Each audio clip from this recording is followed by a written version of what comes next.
आज आपण पाहतोय महाराष्ट्र नव्हे तर पूर्ण भारत देशामध्ये या कारवाईची चर्चा चालू आहे। वास्तविक चर्चा होणं ही साहजिक आहे। आज आपण सर्वजण या ठिकाणी जे बसलो आहोत हे एक मानव म्हणून बसलो आहोत, एक मनुष्य म्हणून बसलो आहोत।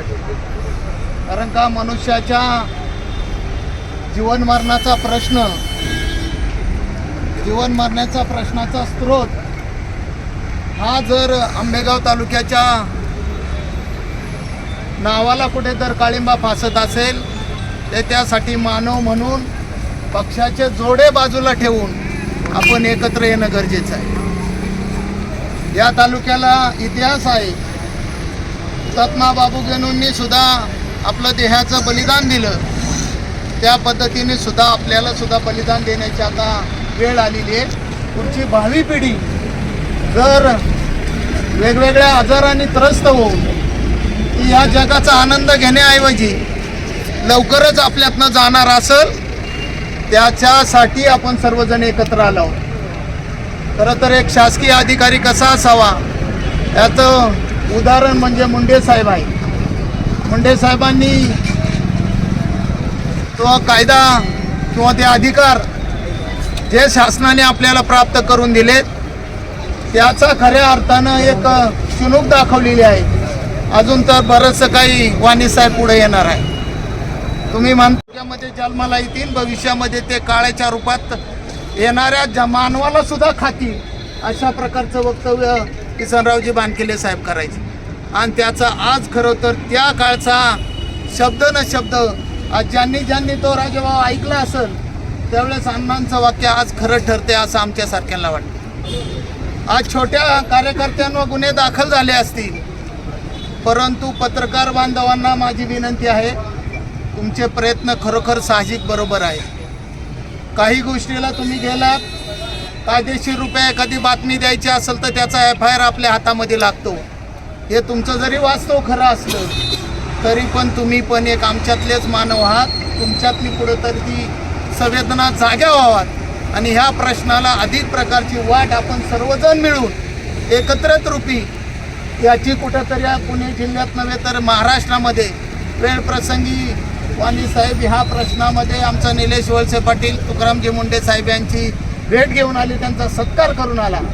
त्यांनी त्यांना आश्वासित केलेलं आहे, तुम्ही आंदोलन उभं करा, मी तुमच्या तालुक्यात येऊन तुमचं स्वागत करेन, असं म्हणणारा सुद्धा कार्यकर्त्याला दाद देणारा अधिकारी हा भारतामध्ये आहे, महाराष्ट्रामध्ये आहे आणि ह्या ग्रामीण भागामध्ये आहे। खूप काही चर्चा झाल्या, खूप काही जुन्नरचे आरोपी आहेत, काही आंबेगावचे आरोपी आहेत, 6 जिल्ह्यातले आरोपी आहेत। परंतु माझं म्हणणं असं आहे चेअरमन साहेब, आपण खरं तर पाहतो एखादी डेअरी ग्रामीण भागामध्ये काम करत असताना त्याचे छोटे कार्यकर्ते उभे करतात आणि त्यांना हा भेसळीचा माल तयार करायला लावतात। मुख्य डेअरी राहिली बाजूला, भस्मासूर राहिला बाजूला आणि सामान्य कार्यकर्त्यावर ही कारवाई झालेली आहे। मग भस्मासूर कोण आहे याच्या शोधामध्ये जाण्यासाठी वेळ प्रसंगी आपल्याला हायकोर्टामध्ये, सुप्रीम कोर्टामध्ये रिट पिटिशन दाखल करावाच लागेल।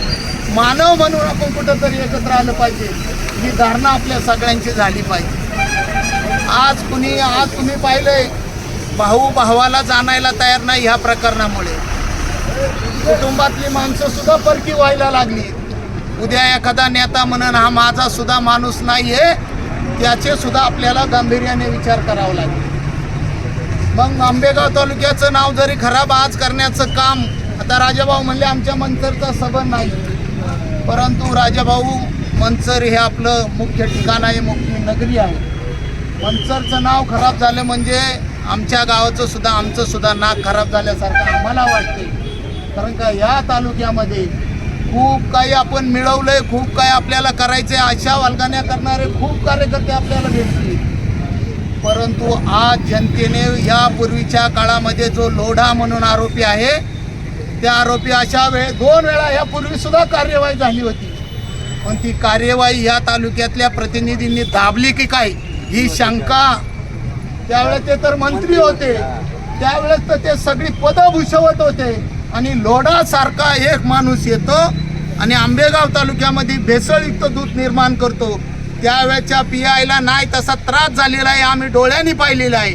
मंचरच्या पियायला राजाभाऊ, मग लोढाला ज्यावेळेस त्याच काळामध्ये जर नागमुसक्या आवळल्या असत्या लोढाच्या, तर आज कितीतरी निष्पाप लहान मुलं असतील, निष्पाप नागरिक असतील, जे जे दूध पिले त्यांना या दुधापासून कॅन्सर झाला असेल, त्यांना शुगर चालू झाली असेल, त्यांना बीपीचा त्रास चालू झाला असेल, अनेक पक्षघाताचे आजार झाले असतील. याचा मूळ स्रोत हा आपल्या तालुक्यातून निर्माण झालेला आहे. खरं तर असे अनेक धेंड आपल्याला सापडतील. लोढाच्या अंतर्गत किती काम करत होते आणि लोढाला कुणाचा सपोर्ट होता हे सुद्धा आता मुळामध्ये चेअरमन साहेब आपल्याला जाणं गरजेचं आहे. यापूर्वी लोढावर झालेल्या केसेस त्याची कागदपत्र आपण गोळा करू आणि त्याच्यामध्ये कोणत्या त्या काळी का त्या स्वरूपामध्ये त्याची कारवाई थांबली आणि आत्ताची कारवाई थांबू नये म्हणून आपण तुकारामजी मुंडे साहेबांकडे जाऊ.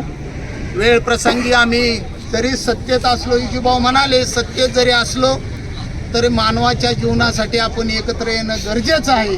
सत्ता ह्या तर येतात जातात, परंतु आपल्याला सत्तेची लांगलुच्चगिरी नसावी आणि आंबेगाव तालुक्यातल्या जनतेच्या भावनाशी खेळणाऱ्या वेळ प्रसंगी लोकप्रतिनिधींना सुद्धा याच्यामध्ये आपल्याला खेचण्याची वेळ आली तरी आपण मागे पुढे पाहायचं नाही, अशी आपण सर्वांना विनंती करतो.